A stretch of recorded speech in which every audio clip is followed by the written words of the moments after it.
Welcome to the Holding Time podcast. Here we discuss breastfeeding in all its complexity, the ups and downs, the challenges and the triumphs. Whether you are expectant, a new mother, or simply interested, I hope you'll appreciate the incredible warrior women featured in this series. In this mini-series, we go back to feature some mothers who helped to shape the Holding Time project in Coventry. These interviews took place over Zoom in 2020, quite often under lockdown.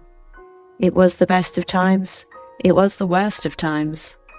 Find out more by visiting holdingtime.org or support us on our Patreon channel, Holding Time.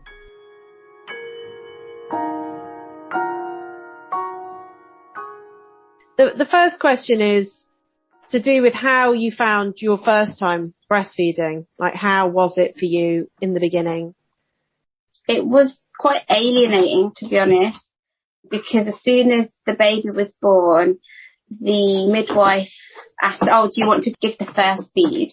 And I just said, yeah, I want to try breastfeeding. And like the whole audience was there and they were just waiting for me to whip my boob out and put the baby on there. And I was thinking, is this like, can I not do it in private? And they said, no, we just want to, first of all, help you to show you how it's done and also check that the baby's actually feeding and that there's a correct latch or something.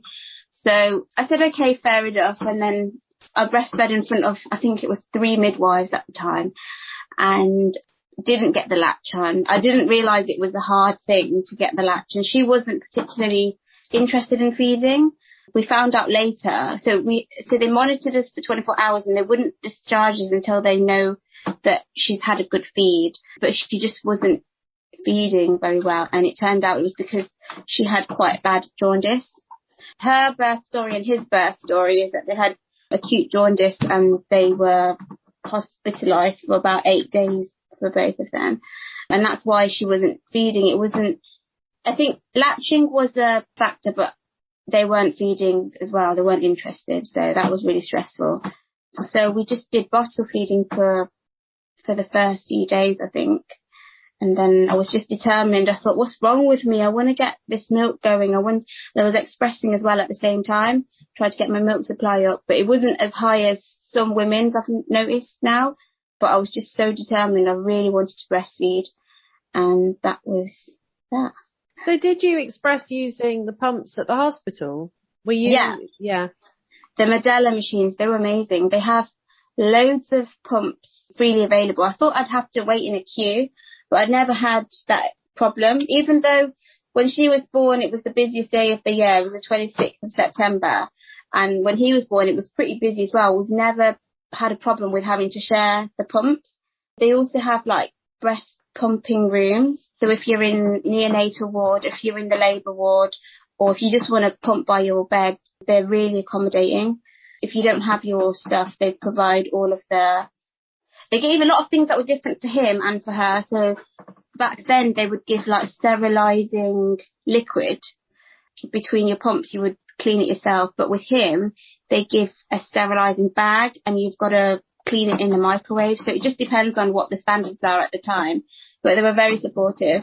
It's a very nice hospital, isn't it? Oh, it's lovely. Really, really nice. Yeah. And it does feel like they take breastfeeding really seriously.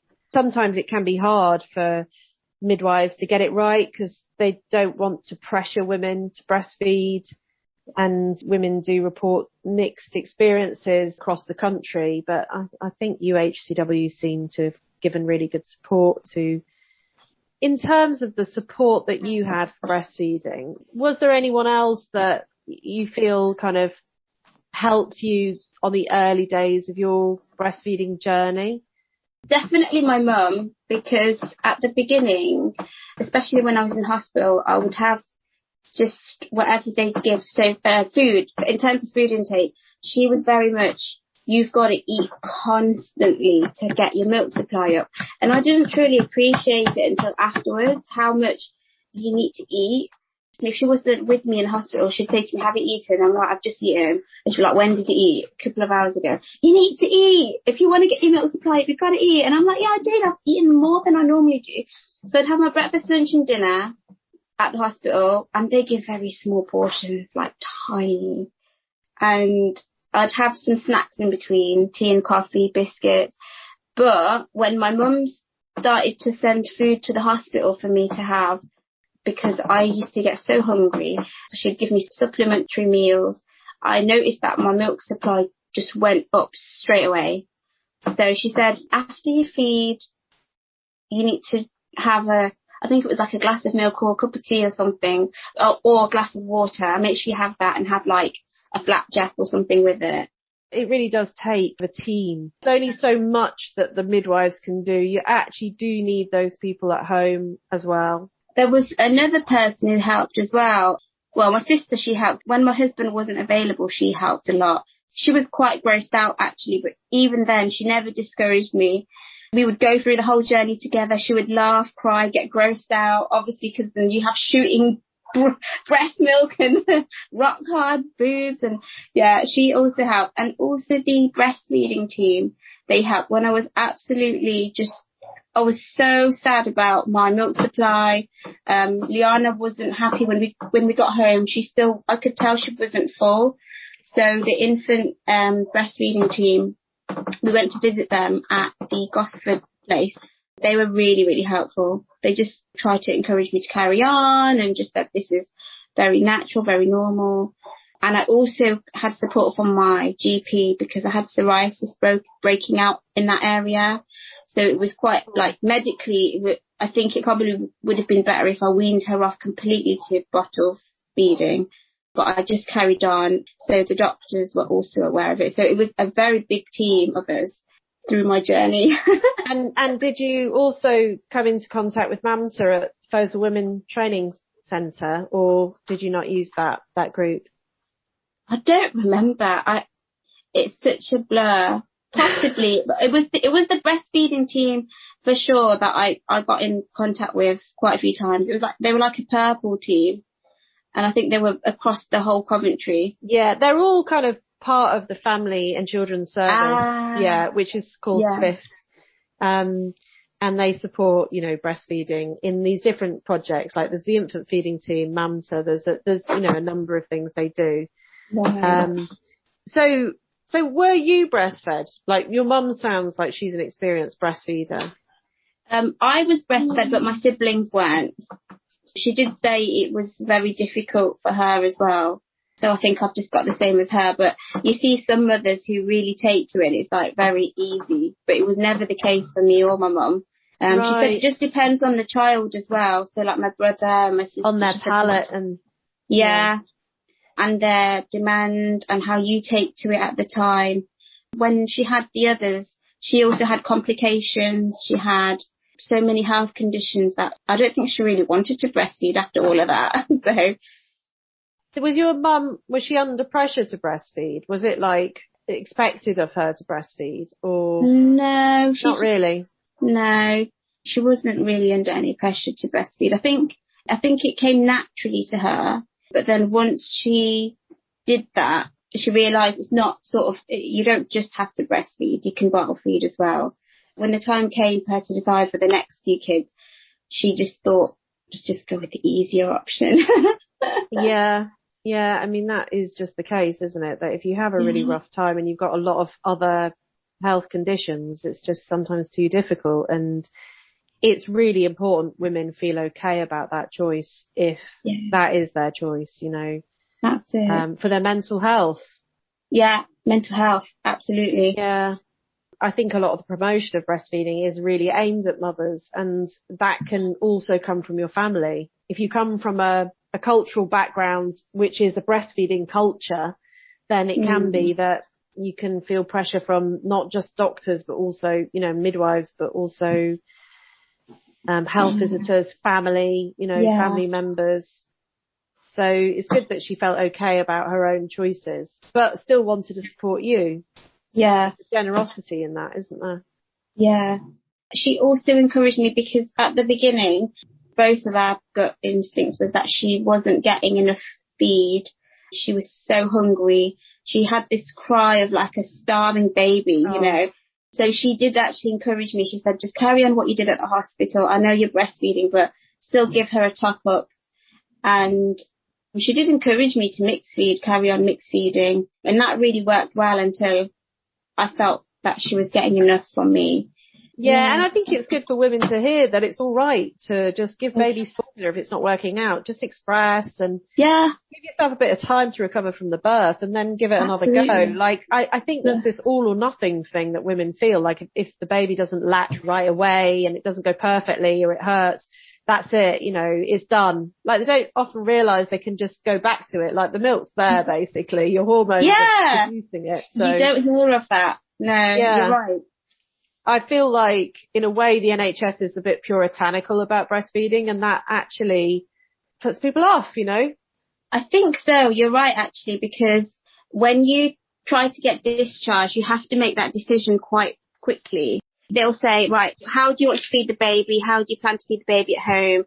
And if you say breastfeeding, if they're not happy with how much has come out of you, then you're kind of screwed. You have to just stay in the hospital until your milk supply is up, and that took ages for me.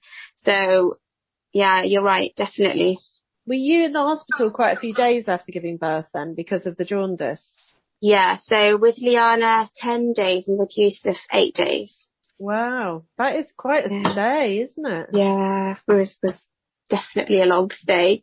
Because they weren't interested in feeding, they needed the milk to flush it out, and it wasn't getting flushed out, and they were just getting quite poorly. Also, it was to do with bloods as well, like my blood and their blood weren't really compatible, but yeah, mostly to do with feeding.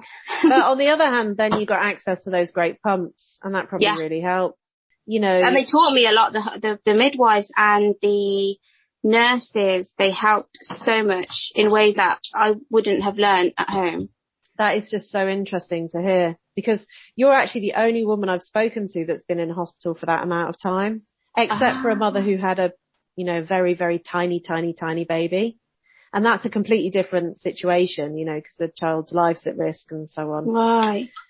That's such a different experience to yours, and it's nice to hear these different stories. Personally, I just think women really should be kept in hospital longer. I just think that there's a lot to be learned, and that, like, a lot of women need a bit of a rest. Yeah. My mum said that it was very different when she gave birth to how it is now. They looked after you. She said even to the extent, like, now you kind of get discharged and they don't care, but back when we were born, you know, the midwife would carry the baby carrier out to the car, escort the parents, make sure everyone's okay. And I was like, we don't even get our food to our table. You know, if you've got stitches, if you've had a really bad birth, and you still have to walk up and get your food. But, wow. That's really interesting, isn't it, that they carry the baby to the car? I don't know if that's just her experience. So I was born in Ireland and everybody else was born in Hull. So I don't know if it was just a locality thing that they did that, but they seemed a lot more helpful than they are now. You had a good bit of attention because you were in hospital for a while, so you did have the benefit of that. How did you feel like after you went home? You said that your sister helped you with it. How did you feel about, for example, like feeding in public or like going out and about? I didn't go out for a long time, so I was at home and I didn't really have that problem initially. But when we did start going out and about, I was picking places that were child friendly or baby friendly. There was this list of places that I think it was the infant feeding team, they gave to us, where there were restaurants, places to visit with feeding areas and like lots of child friendly areas. And I used to use that quite a lot. If I was to go out, I'd make sure that I visit one of those selected places. Whereas now I'm not that bothered. You could do it discreetly, just wear like the appropriate clothes. But with Liana, I had like a feeding napkin, something like that. Yeah. It wasn't so bad. I don't think feeding really stopped me doing anything. But I did feel more comfortable going out with somebody rather than going out by myself. I'm not sure if that's to do with feeding or if it was just everything in general. Yeah, it's overwhelming, isn't it? The sort of early days and that adjustment. I remember standing with my daughter on the doorstep of my house, and it was like 2 weeks after she was born, and it was the first time I'd opened the front door and looked out, and I was holding her, and I thought, God, it's the same street and the same house, but it's like I'm in a different universe, just like in Doctor Who, I've gone to a parallel universe where I now have a child. You had quite solid support, didn't you, from a lot of people, actually, and I'm sure that must have really helped. And definitely, you were able to breastfeed in public, and you got more and more confident doing that, which is really lovely to know. The last question really is sort of, what advice would you give to new mothers, someone starting on that journey, what you would say to them? This journey is very, very scary, especially for new mums, and the whole concept of feeding, it is underplayed. People don't talk about it as much as they should. I went to NCT classes. We had one session on feeding, and it was very black and white. You either bottle feed or you breastfeed.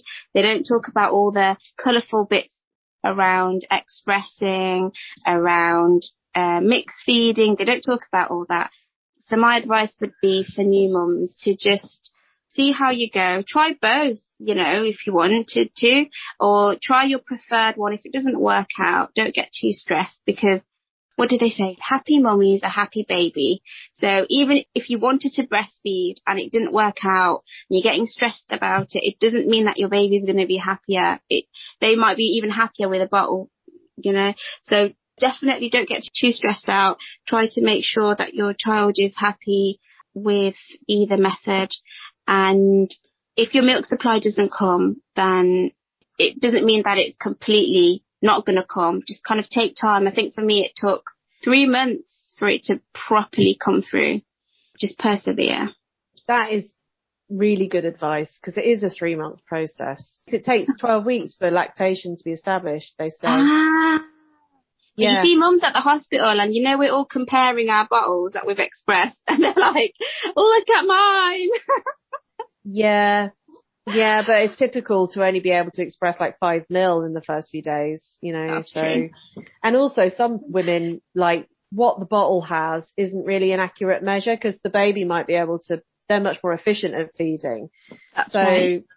It's actually to do with whether or not your breasts are kind of working well with a pump, which not everybody's do, That's right. So yeah, I think, women are so anxious about whether or not it's going well. And I'm very conscious in this project that I don't want to add to that anxiety. It's really a serious problem that women feel so judged, and they feel so much shame if they can't feed. So it's just really nice to get that perspective from you. And I like it when mothers sort of say stuff I want to say, because I'm saying it through the work, Yeah.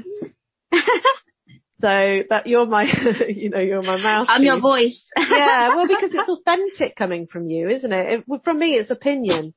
But a number of mothers report that they've ended up with postnatal depression as a result of feeding problems. And you just think, God, it's a real mixture. Sometimes it's that they can't feed. Sometimes it's that they can feed, but they're being shamed because they're feeding. It's really weird, That's why having a supportive mother is huge, and a supportive sister, having those women, and actually I think the partner is really important, but it depends if you have those other key people.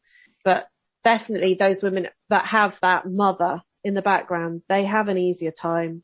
They can get through anything with that person behind them. Definitely, I agree.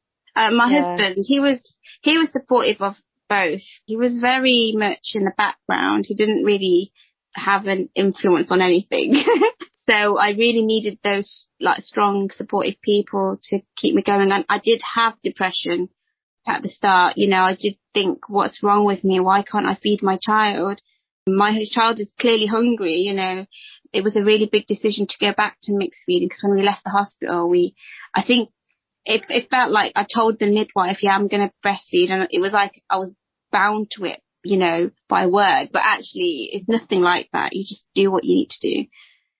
Did you get treatment for your depression? Were you helped by the perinatal mental health team? I didn't actually expose myself as having postnatal depression, no. I just kind of I was really just down all the time. I actually would sit in my room the curtains would be drawn, my husband would be at work, and I just wanted the day to end. I just wanted her to come home and help, and I was just with Liana, and I'm constantly trying to feed her, but actually sitting there and feeding her was doing nothing, because I needed to get up, I needed to feed myself, I needed to make sure I was okay to then feed her. It was just not a very nice place to be, and talking about it helped. Like, when I started to acknowledge it was a problem, I spoke to my sister, I spoke to my mum, I spoke to the feeding team, and actually even going out to visit them, because I think the clinics I think they do home visits actually, but I went to an outpost clinic and I went to see them, and that process of going to see and acknowledging I have a problem, it really helped. You can only get better from there.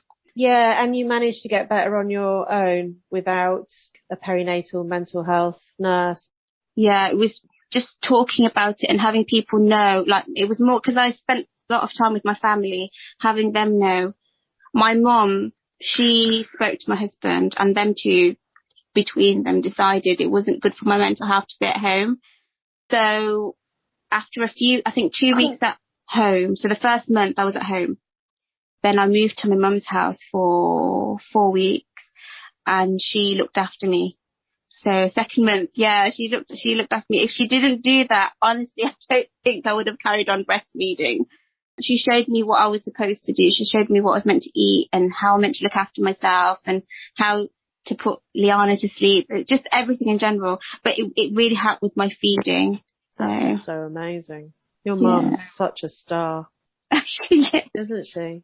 She is. Wow. That's so interesting. And what you say about sitting in the dark room, I just think so many women will relate to that. You know, that's just such a classic. It's almost like you're in shock, and withdrawing is a natural way to just basically cope. And I think the feeding can become this is almost like a torment within that. You know, it's a kind of, I just remember it being really traumatic. Yeah. And I remember that thing of the curtains drawn and just wanting the day to end and thinking, God, I've got 16 hours of this, you know, from when she wakes up in the morning to like when she might finally go to sleep at night. Yeah. Then I'll have like 4 hours sleep and then she'll be awake again. Yeah. You know? It's like, oh my God, when will it end? So it's not just me then. Definitely not. I mean, I suppose that's why I really need to interview the mothers I photograph, is because I think all of us do tend to sort of want to airbrush over all that stuff because it's painful to remember it and you feel so vulnerable. I've never felt so vulnerable as I did after having a baby. Oh yeah, definitely. I agree. I was a different person for sure. And I think that is quite a shock. You know, it's almost like a fall from grace, especially for our generation of women who might be out in the workplace, quite confident, quite empowered. Yes. Then gradually, I mean, pregnancy for me was like great. I was really happy. Then as soon as after the birth was like hard work, obviously. And then immediately afterwards, all these feeding problems, and all of a sudden it all started to unravel. It's like, I don't know what I'm doing. I'm really lost. She's crying all the time. She's losing weight. Yeah. It's frightening. I think that it's underestimated how frightening it is for your baby to not feed. It is. People don't talk about it because they don't want to think about it, or is it because it's just part of the way we are? It feels like it's almost like, how when you complain, oh my God, the birthing is really, really painful. But then again, there's how many people around the world who have given birth and it's like, it's all fine. It's almost like it's a normal thing. Is that why it's underplayed? Because it's normal. It's just part of the passage, you know? Yeah. It's one of those things that's an exclusively female experience, and therefore it is accepted that if you suffer, that's okay. Yeah. And it's really not, because like we could talk about dentistry, you know, that was like excruciatingly painful for everybody, but then the process was made easier because it was recognised that was too much.